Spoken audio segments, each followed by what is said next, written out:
Hey everyone, welcome to 5 Idiots Talking Toys, the wins and whiffs of the week. This is a regular segment that we have on our show, our regular episodes on Sunday night, but we thought it'd be a fun idea to break these out, release them during the week, and we can be super focused on the topic of the week on our Sunday night episodes. Sunday night, Sunday afternoon, 6 p.m. Eastern. That's when those come out. Thanks very much for joining us here on YouTube, if that's where you're at. Sub to our channel, give us a like, and comment in the comments below. We want to hear what you think about this episode, about wins and whiffs. And please check us out for our Sunday night episodes, as well as all the content that we put out throughout the week. Guys, welcome to our first broken out wins and whiffs of the week. John's here, Brandon, and Christopher. Charles is not with us tonight, but he will be back here very soon, I'm sure. Guys, how are you? What's up? What's up, Shane? What's up, John, everybody? you're on mute, John. John's on mute, and Shane is frozen. John's mute, Shane's frozen, and Charles is drinking unlimited mojitos. Unlimited Nice. mojitos. I'm good, Shane, by the way. Good. So we thought it would be a good idea to break up the 45, 50-minute episode that we had on Sundays and make it a little bit more digestible with the topic, stay focused, and bring this over to a midweek release. We're going to try that for the next upcoming stretch of time and see how it goes. Let's jump right in. Who has a win of the week? Who has a new item added to their collection this week?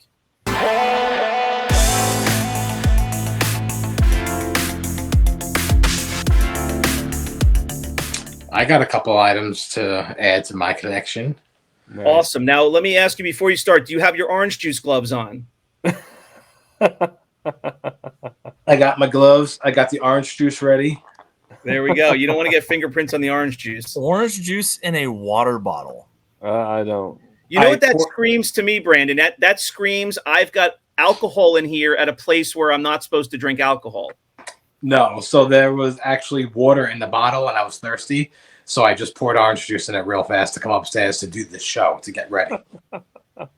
But isn't that true, though? If you're anywhere and you see somebody walking around with a Poland Spring bottle with colored liquid or orange juice in it, There's you're vodka. absolutely drinking a cocktail. Yeah, 100%. Yep. So, a couple of my pickups that I have picked up off eBay, actually, have been starting to get into POC figures. So that's the Spanish figures. So they're not PBP. They're actually the POC ones. Now, those came before PBP. Is that right? Yes. And the POC figures are made with Hong Kong parts. And PBP is no COO. So that's how you could tell the difference. So first one up is a Lobot. He got graded an AFA 75, which is actually a very good, a good grade for a POC figure. And like I said, as you could tell, when it says made in Hong Kong and it's a Spanish figure, that means it is a POC figure technically. The label says PBP. That's how AFA just labels everything, but it just means it's a POC figure. So how can you tell the difference there? Is it just from another Hong Kong Lobot? Is it just the different colors or the mold or? No, the date stamp in the back, made in Hong Kong. The stamp in the back I like. Gotcha. And there's no other made in Hong Kong Lobot that's so this is the Lobot with pale hands. Ah. So apparently his hands are paler than the U.S. Kenner one. Now I thought that is it the PvP? Is that the one with the COO that's scratched off? So that's a regular PvP one. Yeah. Okay. So it's a scarred COO. Yeah, Scarred COO. Yeah. So, Brandon, I think what you just asked is how do you tell the difference between this one here, the POC, and a Kenner, U.S. Kenner figure? Aside from the paler hands, is there any other way to tell it if it was in a pile of figures? Yeah, by buying it graded and reading the label.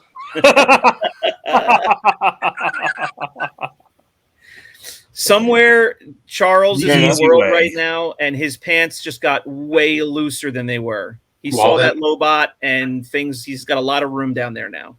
Charles thinks there's no Lobot variants, but there are.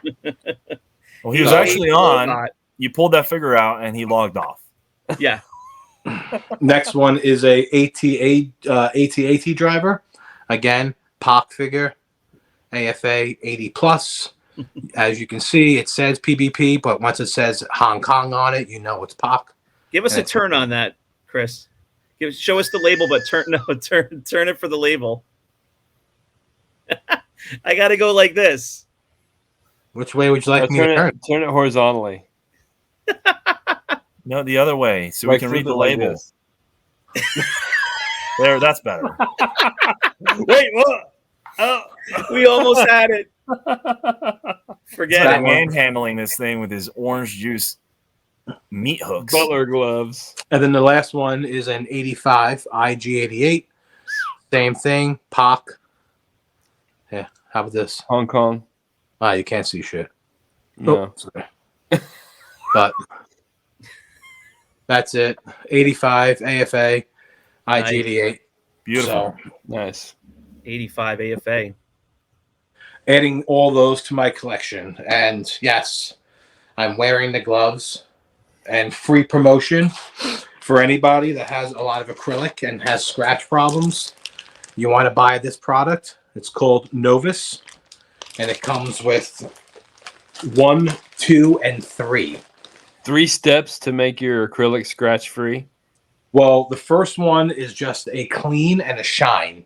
Okay. So you spray it and it's just a clean and a shine. Okay. Number 2 is for fine scratch removers. And trust me, it actually works. So little scratches, you put this on like a microfiber cloth and you rub it on and it comes right out. And then the third one is for heavier scratches. And this comes right out too. So, John, did you get all that? Are you writing this down? No, it's in the hard drive. You put number 2 on a microfiber cloth and you just rub it on and it comes right out. Why can't we just do a whole another episode on that? Just rub one out. It comes right out. I have a feeling that that's going to be on the 5 Idiots After Dark. All right, very good. And just for anybody who's lost in the inside joke, when we first came on tonight getting ready to hit record, Chris came on with those white gloves, started chugging orange juice. And we just said he's got these brand new clean white gloves on and he's smacking around a bottle of orange juice with them. All right, Brandon, what are you reaching for? Uh-oh. He's reaching for something. He's reaching for orange juice. Anyway, I'm looking for my gloves. All right, John, should we throw it over to John or are you ready? I Brandon? have ready. this. Okay. Win of the week. No COO Bosk off it's off a Tri Logo card. Beautiful. That's gorgeous. Show us the back. Yeah, the back. Wow. That's actually so now. No people, COO on them. Look at the white lines on his backside. You see how they're completely solid. Yeah. You never, ever find it like that ever. Yeah. No, it's never evenly painted. Like the lines are different thicknesses and whatnot. Is that going to be for sale, Brandon? No. He's already got a drawer picked out for that. No, I think I'll remove one of my other mint Boss and I'll put that one in there and then I'll sell one of my other mint ones. Since that's a no COO, I don't have one of those. So. The no COO is way harder to get than the obvious, than the Hong Kong because that mainly came on Tri Logos. Yeah. That's it. So that's my one of the week. Nice. I just randomly grabbed one here just to show the folks who are watching. This is a fairly clean back. I mean, it's not perfect, but it's a fairly white top. And just look at the bottom. I mean, it's got a rub on there, but even the side over here, it's just like it's not evenly painted at all. You got to check the nicest back side. It's all about the back side. Yeah. Very good. All right, so John, we heard you have a new toy to share with us. I'm excited about this, and this wasn't even on my radar because I try to keep up with the latest releases and stuff like that because it's toys and it interests me or whatever, not just Star Wars. The episode right here with the John Walden radar. The John Walden radar, but it wasn't even on my radar. Hadn't even heard of it. Somebody sent me an article. Matt Neef sent me an article about this new Superpowers line that was coming out from McFarlane Toys, Ooh. And in the article, this guy had a Superman and he had a Batwing, and he said the figures are $10 and the vehicles are $20. I was like, this has got to be a hoax. Yeah, that's so cheap.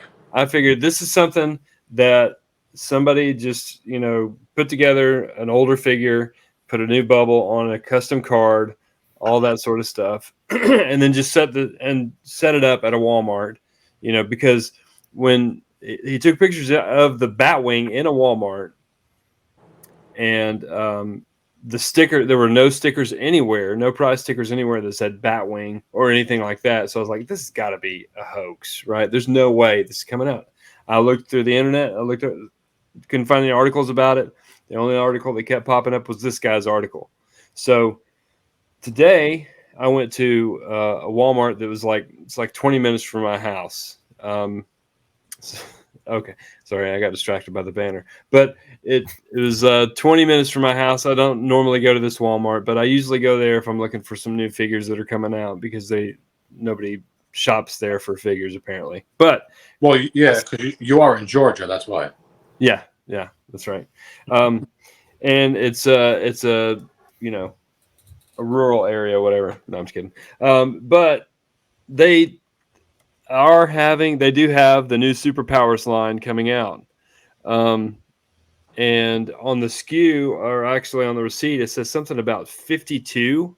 So I don't know if they're going to come out with, like, these are based on the DC Comics 52 line, storyline, or if they're going to be 52 figures or what. But it's the Superpowers collection. There's the new Dark Side, and It's from McFarlane Toys. And on the back, sure enough, the first three figures are Superman, Darkseid, and Batman. And then you have the Batwing and the Supermobile. And I think the Supermobile is really cool because it's based on the Matchbox car that came out in the 70s and 80s of the Supermobile. It has the arms on the side. It looks kind of cheesy, but it's very nostalgic for me. But I'm excited for that Batwing. I want to see that Batwing. See the Batwing? Yeah, I'm excited for that one. I want to see when that comes out. Now, John, have you actually gone on eBay to see if anything's for sale? Like, are they up there? Or? I haven't looked yet, but the guy was not lying. This was $10. Wow. This is $10. In California, that will be $18.95 here at the local Walmart. Yeah. And John, that's a 6-inch figure? It's a 6-inch scale? It says 5-inch figure, but I don't know if they're going to do the same thing that they did with the original Superpowers line, which is each figure was specifically designed for the height of that character. So like Robin was shorter than Batman was, and the Joker's a little bit shorter than Batman. He's really skinny. Darkseid is huge. So I don't know if they're going to do like the individual scale like they did with that, but I haven't drawn a measuring tape on it yet. But it says it's 5-inch, but it looks bigger than that. But it does look bigger than that. It does look bigger.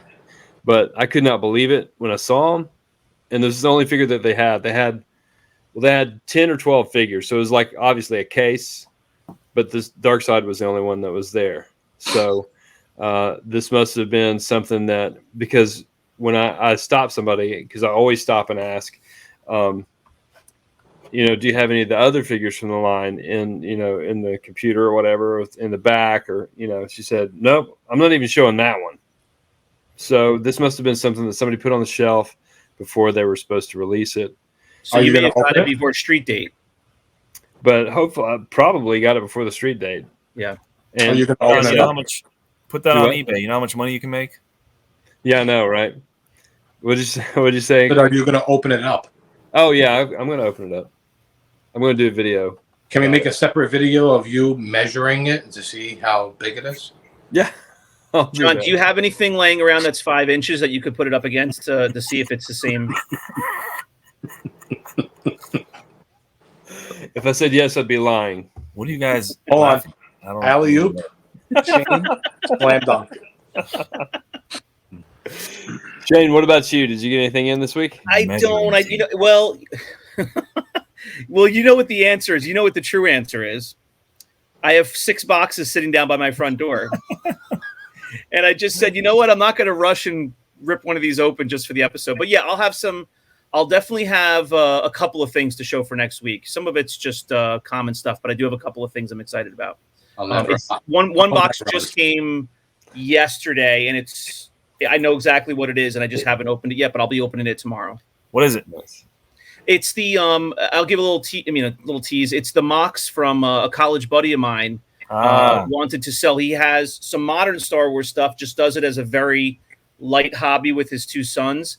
I think they have a lot of modern stuff. His sons are still pretty young, like they're in elementary school, middle school. But he had 3 vintage Mox that he was looking to move on and put the money towards something worthwhile. One of his sons is going to go to a baseball camp, and I said I'd be interested myself. One of them I've really been wanting for a while, so I'll open those up and we'll take a look at those. But those just got here yesterday. Nice. All right, guys. So those are the wins of the week. Let's kind of wind it down here. Does anybody have a whiff of the week that we can hear about?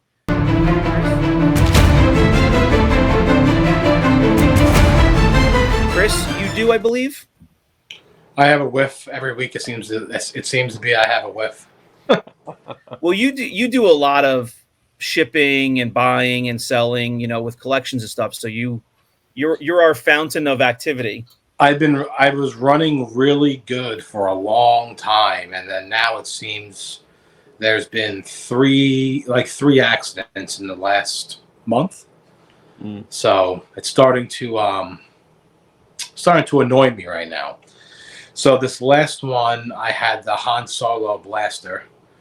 I sold it to a guy off of Facebook. The box was absolutely mint. The gun was unplayed with. It was still attached to the insert with the with those twisty tie things. And I sold it to him. I boxed this thing up. I even put extra cardboard around the sides on the inside box and bubble wrap and the whole 9 yards. And then he PM'd me to tell me that the whole box got crushed. So what do you do in that situation? So what happened? Did the gun get crushed? No, the gun didn't get crushed, but you're not buying it for the gun. You're buying it for the box. Yeah, that's what I meant. Like the box with the gun and all that. Everything got crushed. So the box got crushed. He wanted a mint box to put into acrylic because he had the acrylic already to display it. And it's so hard to find the box mint. Yeah. You always find them beat up. When I mean to tell you, you guys saw the boxes of the rest of those collections that I've been selling. The box was mint. He got it. I saw that box, yeah. All smashed up on one side. So I basically just said, listen, you have 2 choices. I'll either refund you $100 or I'll just send me back and I'll send you back, the whole amount of money. And he said, $100 is fine. So I sent him $100 and that was what I lost on it. Yeah. I mean, that was probably the better of the 2 outcomes for you, but yeah, because who wants to get it back in the mail, ship it again, sell it again, ship it again?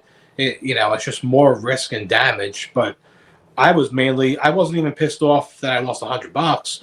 I was more pissed off that there goes another vintage box from the 70s, 80s that was literally mint and it's crushed now.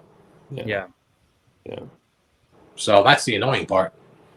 Yeah, and not that it's at all the same scale, but you remember I told you guys, it was a long time ago now, maybe 6-9 months ago, about, the vintage glasses I was getting. This is a much smaller scale, so don't get me wrong, but I had the same sentiment that it was like these things survived for 40 years. Then one guy, now you packed it right. My story was a guy slapping it into a box without the proper packaging and glass on glass. And it was just like, how are you going to take these things that survived 40 years and trash them in the mail? Now, in this case, it was the actual shippers. Here's the problem. It's like this is why I don't like selling vehicles and play sets, because the shipping cost is already a lot of money as it is. So when you're shipping a blaster, and let's just say it's 12 inches long by 8 inches wide, I'm just throwing out a number. John, what size box are you using? The bigger the box, it's just going to be like $50 in shipping now. So you try and measure it down to maybe be like 20 inches. So there's like a couple of inches play on the side, which is what there was. a couple of inches all around on the sides, and the thing still got crushed. And I put fragile stickers everywhere. I always write like don't stack. Like I don't know what more I can really do. Well, I don't want to put you on the spot because I actually don't want you to run through, what your policy as a seller is. That's your business, and maybe you take it on a case by case basis depending on what the item is. But just in general, as a seller, as a regular collector seller, don't you feel like at some point the post office is on the hook for that, in the sense that got to file a claim, it's not on you to put $100 to $500 out of your pocket. Where do we all feel in that scenario? It's not the buyer's fault. I'm the seller. I sold him the item as is. He's supposed to receive it as explained. And if it doesn't, and it's not his fault or my fault, it's their fault. There's no insurance on it. So okay, I kind of feel like it's my responsibility now to make it up to the guy. I guess the insurance, some insurance comes standard with priority, but if you're not sending a priority, I guess you have to purchase the insurance separately so that it's not insured. It is priority. They're only, and what are they insuring? Up to $50. 100, I think. I think it's 50, but I could be wrong. Okay, it's one of those two. It's not a lot. It's not a ton, but that stinks, man. Let's put it this way. I don't really ship anything ground anymore. Everything I ship is priority. I try to, because I sold a B-Wing not too long ago to Josh Crouch, and I'm sure he's watching right now at some point. He's listening. I think it was $350 shipped. Do you want to know how much it cost me to ship a B-Wing? $97 ground. 97. So then, and of course he felt terrible. He was like, listen, I'll give you more money. And I was like, no, like that was the listing. That was the sale. It was $350 shipped. I honor what I write. And why was it so much money to ship that thing? No idea. Because it's 27 inches long. Oh, that's right. Yeah. It was 27 inches long. It's wide. And then I cut the box down, and thankfully it came in good, in good condition, but I shipped it ground. That was $97 ground. Is that UPS ground or that was USPS? USPS. Wow. I shipped something that was USPS. It was long as well, and the price changed from like $12 to over $30-something because of how long it was. Yeah, and that was a poster. So picture a box being 27 inches, and then how much space do you give it? So now the box is 32, 33, 34. You know what I mean? It's like there's nothing you can do. So that's why I listed play sets, today, and everything was at price plus shipping, because I'm not doing shipped anymore. I can't. Yeah. The shipping is killing me. Yeah. And I'm